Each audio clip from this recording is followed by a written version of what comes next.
धर्म का नेचर। अजान चा द्वारा एक धर्म टॉक।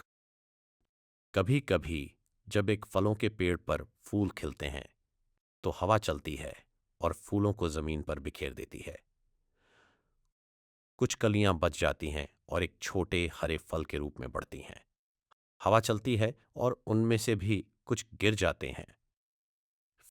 फिर भी कुछ अन्य फल बन सकते हैं या लगभग पक सकते हैं, कुछ पूरी तरह से पक भी सकते हैं इससे पहले कि वे गिरें। और ऐसा ही लोगों के साथ भी है। हवा में फूलों और फलों की तरह वे भी लाइफ के अलग अलग स्टेजेस में गिर जाते हैं।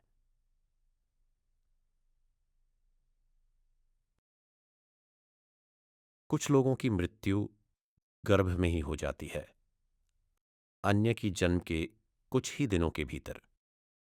कुछ लोग कुछ वर्षों तक जीवित रहते हैं और फिर मृत्यु को प्राप्त होते हैं और कभी मैच्योरिटी तक नहीं पहुंच पाते। पुरुष और महिलाएं अपनी जवानी में मृत्यु को प्राप्त होते हैं। फिर भी कुछ अन्य लोग मृत्यु से पहले एक पकी हुई वृद्धावस्था तक पहुंचते हैं। Kirwishinch der Sandhatai औपदिक होते हैं, हाप्तक्लिकटी कृत होते हैं। जब आप लोगों पर विचार करते हैं तो हवा में फलों के नेचर पर ध्यान दें। दोनों बहुत अनिश्चित हैं। चीजों के इस अनिश्चित नेचर को मोनास्टिक लाइफ में देखा जा सकता है।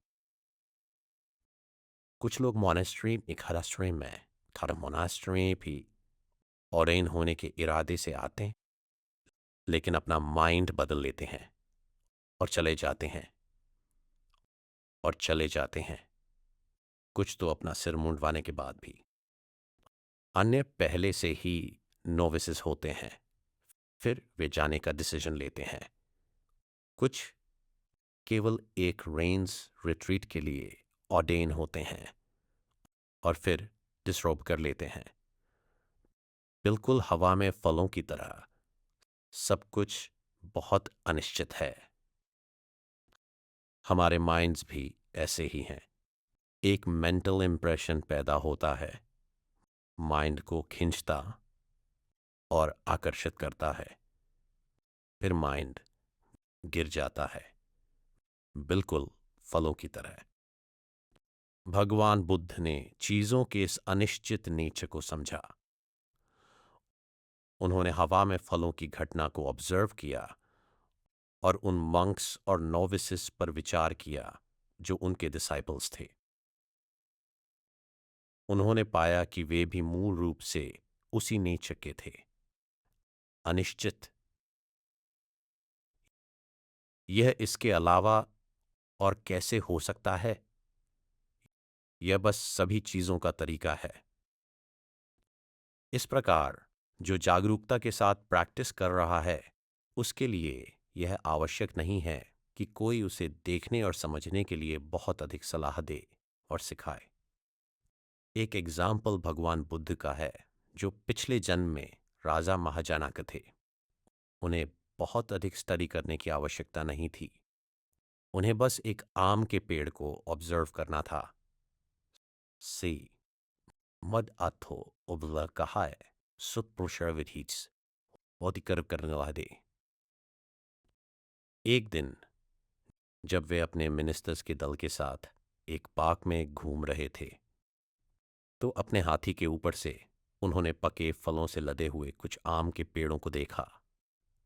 उस समय रुकने में सक्षम नहीं होने के कारण उन्होंने अपने माइंड में बाद में कुछ खाने के लिए लौटने का निश्चय किया। अफवो था पाकव संभाचका उस कार अपने ने तानिचनिस्ते ग्वरा खला। हालांकि उन्हें यह नहीं पता था कि उनके पीछे आ रहे उनके मिनिस्टर्स लालच में आकर उन सभी को इकट्ठा कर लेंगे, कि वे उन्हें नीचे गिराने के लिए डंडों का उपयोग करेंगे, ब्रांचेस को पीटेंगे और तोड़ेंगे और पत्तियों को करेंगे। ब्रांचेस को पीटेंगे और तोड़ेंगे और पत्तियों को फाड़कर बिखेर देंगे।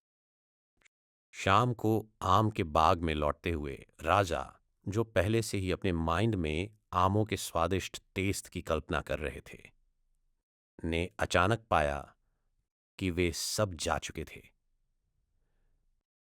पूरी तरह से समाप्त हो गए थे। और केवल इतना ही नहीं, बल्कि ब्रांचेस और पत्तियों को पूरी पूरी तरह से पीटा और बिखेर दिया गया था।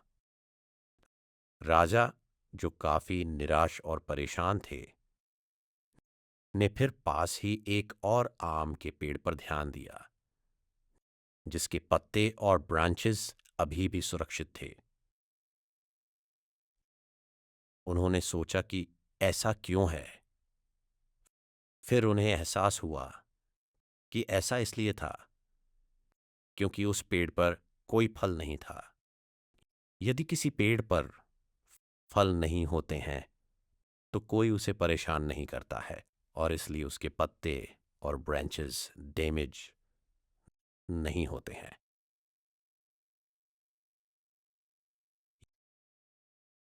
यह लेसन उन्हें महल वापस जाने के पूरे रास्ते विचारों में मग्न रखता रहा। एक राजा होना अप्रिय, परेशानी भरा और कठिन है। इसके लिए अपनी सभी प्रजाओं के लिए निरंतर चिंता की आवश्यकता होती है। क्या होगा यदि उसके राज्य के हिस्सों पर हमला करने, लूटने और कब्जा करने के प्रयास हों? वे शांति से आराम नहीं कर सकते थे, यहां तक कि अपनी नींद में भी वे सपनों से परेशान रहते थे। उन्होंने अपने माइंड में एक बार फिर बिना फल वाले आम के पेड़ और उसके डैमेज हुए और डैमेज हुए पत्तों और ब्रांचेस को देखा।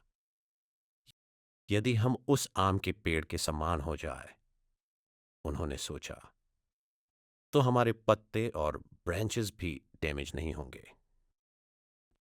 अपने चेम्बर में वे बैठे और उन्होंने ध्यान किया।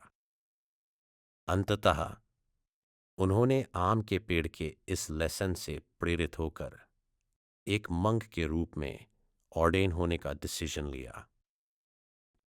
उन्होंने अपनी तुलना उस आम के पेड़ से की और यह निष्कर्ष निकाला कि यदि कोई दुनिया के तरीकों में शामिल नहीं होता है तो वह वास्तव में स्वतंत्र होगा, चिंताओं या कठिनाइयों से मुक्त होगा, माइंड परेशान नहीं होगा। ऐसा विचार करते हुए वे ऑर्डेन हो गए। तब से वे जहां भी गए, जब उनसे पूछा गया कि उनके टीचर कौन थे, तो वे उत्तर देते, एक आम का पेड़। उन्हें बहुत अधिक टीचिंग प्राप्त करने की आवश्यकता नहीं थी। एक आम का पेड़ उनके अवेकनिंग का कारण था, औपनायक उधम की ओर, वह टीचिंग जो भीतर की ओर ले जाती है। और इस अवेकनिंग के साथ वे एक मंक बन गए, एक ऐसा व्यक्ति जिसकी चिंताएं कम है, जो थोड़े में संतुष्ट है और जो एकांत में आनंद लेता है। अपना शाही रुतबा छोड़ देने के बाद उनका माइंड अंततः शांति में था। इस कहानी में भगवान बुद्ध एक बोधिसत्व थे, जिन्होंने इस तरह से अपनी प्रैक्टिस को लगातार विकसित किया। राजा महाजनाक के रूप में भगवान बुद्ध की तरह हमें भी अपने चारों ओर देखना चाहिए और ऑब्जर्वेंट होना चाहिए कि दुनिया में सब कुछ हमें सिखाने के लिए तैयार है। हमें शिशुओं माव विखाओ शिप्रवडतुला प्राणिकी और दरिसान है की आक्षप सिबुल अपने तगी बहबात है। थोड़ी सी इंट्यूटिव विजडम के साथ हम फिर दुनिया के तरीकों को स्पष्ट रूप से देख पाएंगे। हम ये समझ जाएंगे कि दुनिया में सब कुछ एक टीचर है। पेड़ और लताएं एग्जाम्पल के लिए सभी रियलिटी के सच्चे नेचर को प्रकट कर सकते हैं। विजडम के साथ किसी से सवाल करने की कोई आवश्यकता नहीं है, स्टडी करने की कोई आवश्यकता नहीं है। हम नेचर से इतना सीख सकते हैं कि एनलाइटेंड हो सकें, जैसा कि राजा महाजनाका की कहानी में है, क्योंकि सब कुछ सत्य के मार्ग का अनुसरण करता है। यह सत्य से अलग नहीं होता है। विजडम के साथ सेल्फ कंपोजर और रिस्ट्रेंट जुड़े हुए हैं, जो बदले में नेचर के तरीकों में और अधिक इंसाइट की ओर ले जा सकते हैं। इस तरह हम हर चीज के अनित्य दुख अनात्म होने के अल्टीमेट ट्रूथ को जान जाएंगे। पेड़ों को ही लीजिए एग्जाम्पल के लिए। पृथ्वी पर सभी पेड़ समान हैं, एक हैं, जब उन्हें अनित्य दुख अनात्म की रियलिटी के माध्यम से देखा जाता है। सबसे पहले वे अस्तित्व में आते हैं, फिर बढ़ते और मच्योर होते हैं, लगातार बदलते रहते हैं, जब तक कि वे अंततः मर नहीं जाते, जैसा हर पेड़ को मरना ही है। ऐसे कि वंदे वाहिद की अर्थ की है जो मराई है। उसी तरह लोग और जानवर पैदा होते हैं, बढ़ते हैं और अपने लाइफ टाइम्स के दौरान बदलते हैं, जब तक कि वे अंततः मर नहीं जाते। जन्म से मृत्यु तक के इस ट्रांजिशन के दौरान होने वाले अनगिनत बदलाव धर्म के मार्ग को दिखाते हैं। कहने का अर्थ है सभी चीजें अनित्य हैं और पतन और विघटन उनकी प्राकृतिक स्थिति है, प्राकृतिक स्थिति है। और बर्स अफी बने अब्बा। यदि हमारे पास जागरूकता और समझ है, यदि हम विजडम और जागरूकता के साथ स्टडी करते हैं, तो हम धर्म को रियलिटी के रूप में देखेंगे।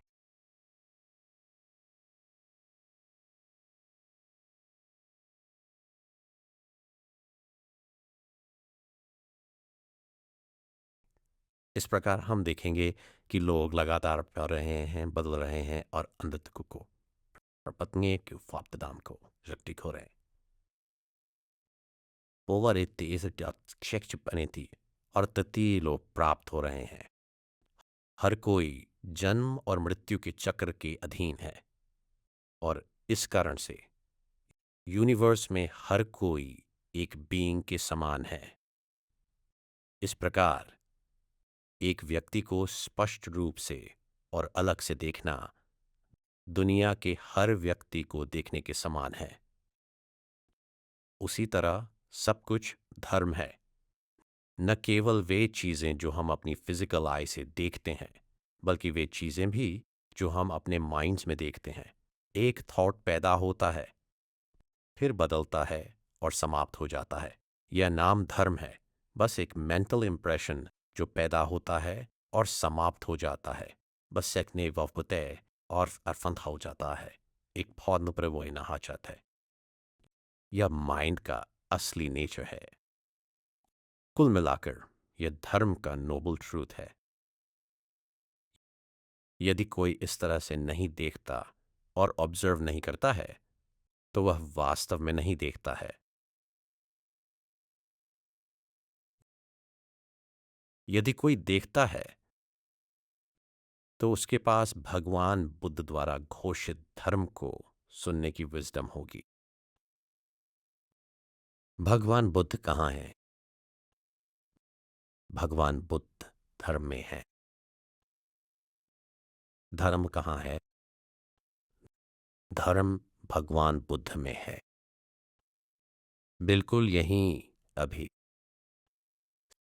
संघ कहाँ है? संघ धर्म में है। भगवान बुद्ध धर्म और संघ हमारे माइंड्स में मौजूद हैं, लेकिन हमें इसे स्पष्ट रूप से देखना होगा। कुछ लोग इसे बस हल्के में लेते हुए कहते हैं, ओह भगवान बुद्ध, धर्म और सांघा मेरे माइंड में मौजूद हैं, फिर भी उनकी अपनी प्रैक्टिस उपयुक्त या सही नहीं है। इसलिए यह शोभा नहीं देता कि भगवान बुद्ध, धर्म और संघ उनके माइंड्स में पाए जाए, विशेष रूप से क्योंकि माइंड को पहले वह माइंड होना चाहिए जो धर्म को जानता है। हर चीज को धर्म के इस बिंदु पर वापस लाते हुए हम जान जाएंगे कि दुनिया में सत्य मौजूद है, और इस प्रकार हमारे लिए इसे रियलाइज करने के लिए प्रैक्टिस करना संभव है। एग्जाम्पल के लिए, नाम धर्म, फीलिंग्स, थॉट्स, इमेजिनेशन आदि सभी अनिश्चित हैं। जब क्रोध पैदा होता है तो यह बढ़ता है और बदलता है और अंततः गायब हो जाता है।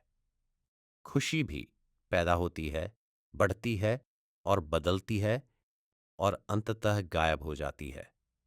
वे खाली हैं, वे कोई थिंग नहीं है।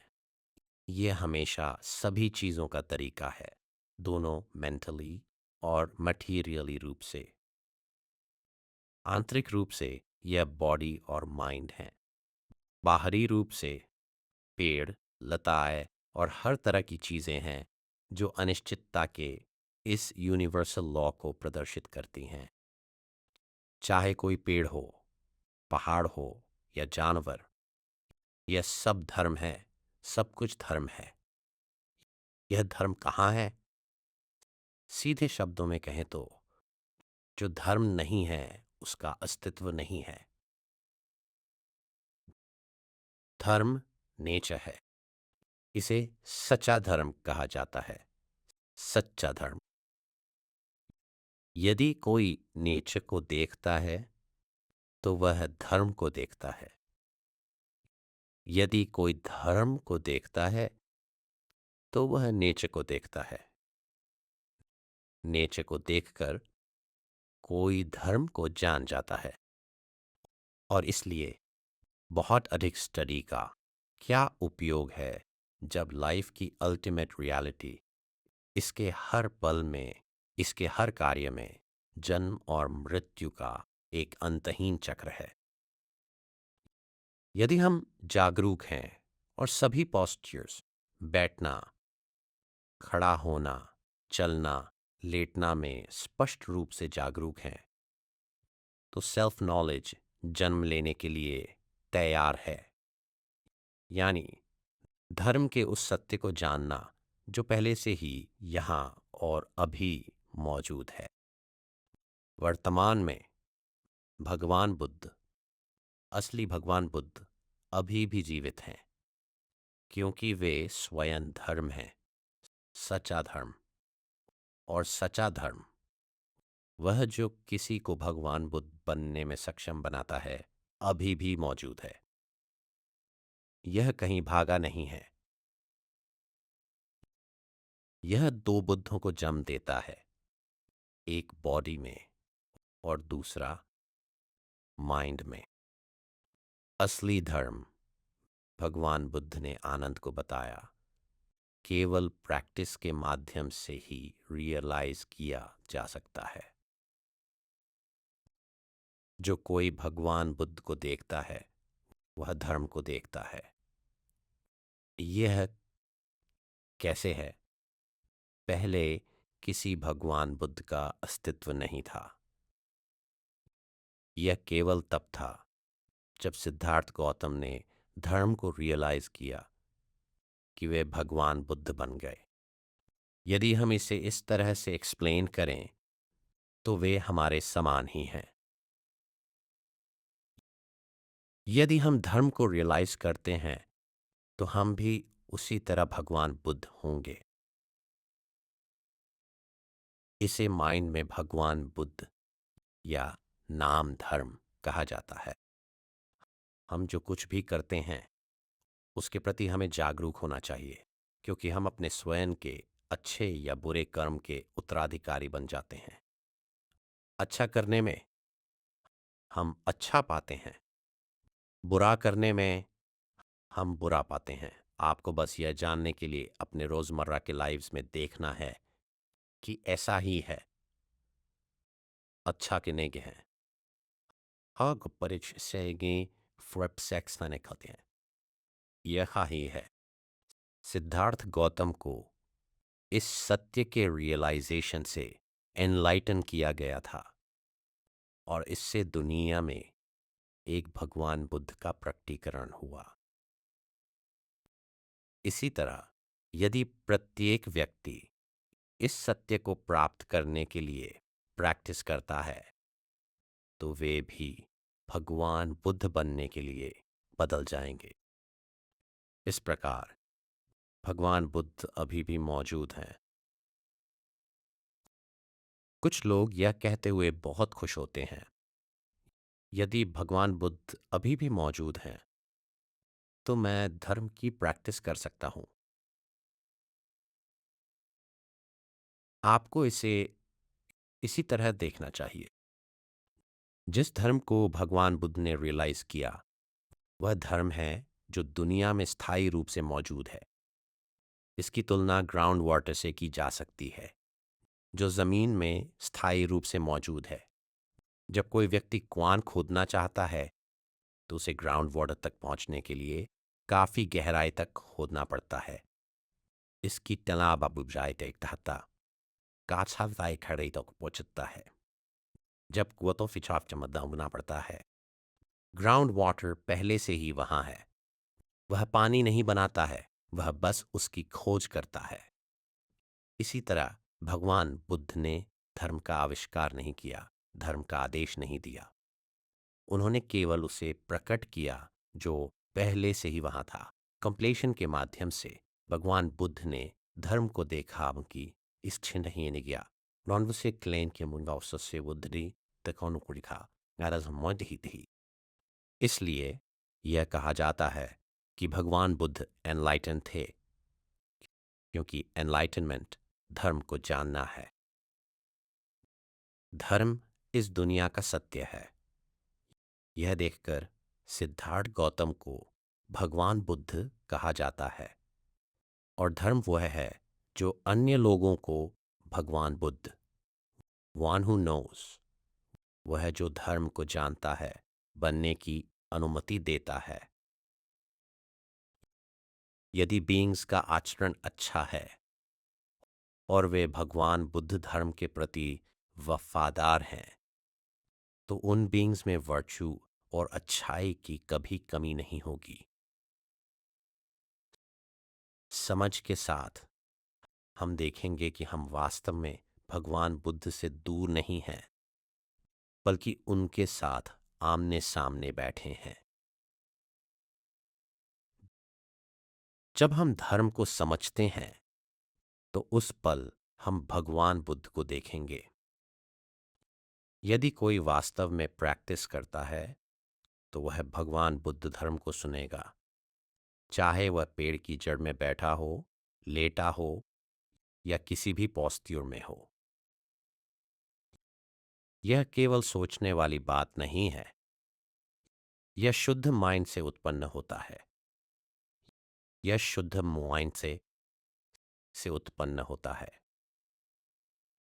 केवल इन शब्दों को याद रखना पर्याप्त नहीं है, क्योंकि यह स्वयं धर्म को देखने पर निर्भर करता है, इसके अलावा कुछ नहीं।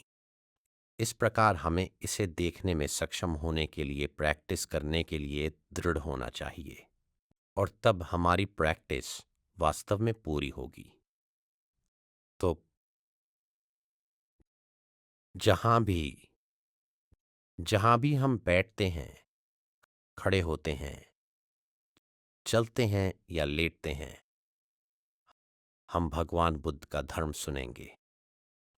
उनकी टीचिंग का प्रैक्टिस करने के लिए भगवान बुद्ध ने हमें एक शांत जगह में रहने के लिए सिखाया, ताकि हम आँख, कान, नाक, जीभ, बॉडी और माइंड की सेंसेस को इकट्ठा करना और रिस्ट्रेन करना सीख सकें।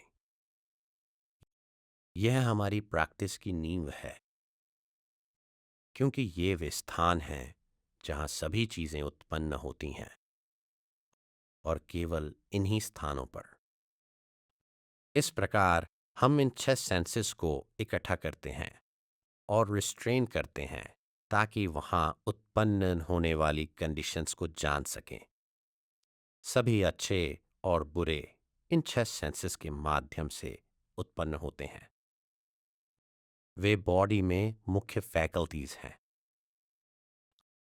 आंख देखने में मुख्य है, कान सुनने में, नाक सूंघने में, जीभ चखने में, बॉडी गर्म, ठंडे, कठोर और मुलायम से कांटेक्ट करने में, और माइंड मेंटल इंप्रेशंस के उत्पन्न होने में। हमारे लिए जो कुछ भी करना बाकी है वह इन बिंदुओं के चारों ओर हमारी प्रैक्टिस का निर्माण करना है। प्रैक्टिस आसान है, क्योंकि जो कुछ भी आवश्यक है वह भगवान बुद्ध द्वारा पहले ही निर्धारित किया जा चुका है। यह भगवान बुद्ध द्वारा एक फलों का बाग लगाने और हमें इसके फल खाने के लिए इनवाइट करने के साचकें था। वह लगाने के लिए इन आवश्यकता नहीं है। तोशिके भे स्वयं एक लगाने की आवश्यकता नहीं है। चाहे मॉरलिटी, मेडिटेशन या विजडम से संबंधित हो, कुछ भी बनाने, आदेश देने या स्पेक्युलेट करने की कोई आवश्यकता नहीं है, क्योंकि हमें बस उन चीज़ों का पालन करना है जो भगवान बुद्ध की टीचिंग में पहले से मौजूद हैं। इसलिए हम ऐसे बीइंग्स हैं जिनके पास भगवान बुद्ध की टीचिंग्स को सुनने का बहुत मेरिट और गुड फॉर्चून है। बाग पहले से मौजूद है, फल पहले से ही पके हुए हैं, सब कुछ पहले से ही पूर्ण और परफेक्ट है। बस एक ऐसे व्यक्ति की कमी है जो फल खाए, कोई ऐसा जिसके पास प्रैक्टिस करने के लिए पर्याप्त फेथ हो। आपको यह विचार करना चाहिए कि हमारा मेरिट और गुड फॉर्चून बहुत मूल्यवान है। हमें बस यह देखने के लिए चारों ओर देखने की ज़रूरत है कि अन्य क्रीचर्स कितने दुर्भाग्यशाली हैं। एग्जाम्पल के लिए कुत्तों, सूरों, सांपों और अन्य क्रीचर्स को लीजिए। उनके पास धर्म की स्टडी करने का कोई मौका नहीं है, धर्म को जानने का कोई मौका नहीं है, धर्म की प्रैक्टिस करने का कोई मौका नहीं है। ये दुर्भाग्य के शिकार बीइंग्स हैं जो अपने कर्म का प्रतिफल प्राप्त कर रहे हैं। जब किसी के पास धर्म की स्टडी करने, जानने, प्रैक्टिस करने का कोई मौका नहीं होता है, तो उसके पास दुख से मुक्त होने का कोई मौका नहीं होता है। ह्यूमन बीइंग्स के रूप में हमें खुद को दुर्भाग्य का शिकार नहीं होने देना चाहिए। उचित मैनर्स और डिसिप्लिन से वंचित नहीं होना चाहिए। आप दुर्भाग्य का शिकार न बने। कहने का अर्थ है, निर्वाण तक स्वतंत्रता के मार्ग को प्राप्त करने की आशा के बिना, वर्चू को विकसित करने की आशा के बिना, आप यह न सोचें कि हम पहले से ही बिना आशा के हैं।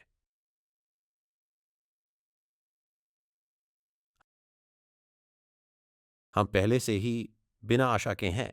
उस तरह से सोचने पर हम भी अन्य क्रीचर्स के समान ही दुर्भाग्य के शिकार हो जाएंगे। हम ऐसे बीइंग्स हैं जो भगवान बुद्ध के इन्फ्लुएंस के क्षेत्र में आ गए हैं।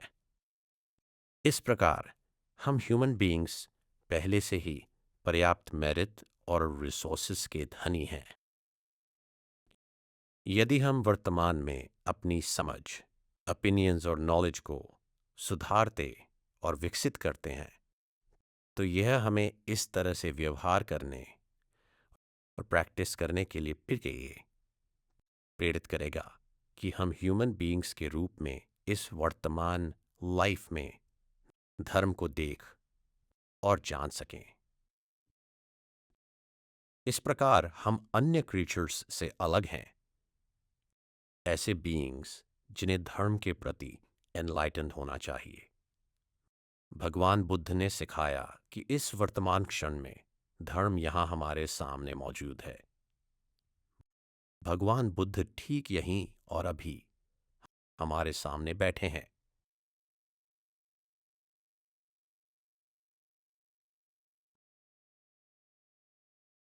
आप किस अन्य समय या स्थान पर देखने जा रहे हैं?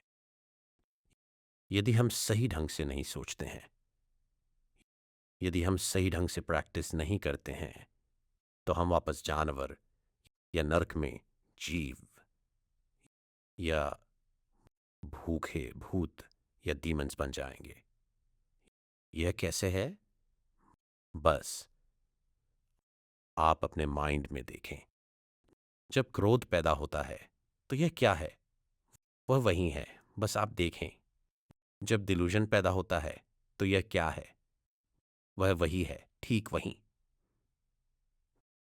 जब लालच पैदा होता है, जब लालच पैदा होता है तो यह क्या है? आप उसे ठीक वहीं देखें। इन मेंटल स्टेट्स को न पहचानने और स्पष्ट रूप से न समझने के कारण माइंड एक ह्यूमन बीइंग के माइंड से बदल जाता है। सभी कंडीशंस बनने की स्थिति में हैं। बनना वर्तमान कंडीशंस द्वारा निर्धारित जन्म या अस्तित्व को जन्म देता है। इस प्रकार हम वैसे ही बनते हैं और मौजूद रहते हैं जैसे हमारे माइंड्स हमें कंडीशन करते हैं।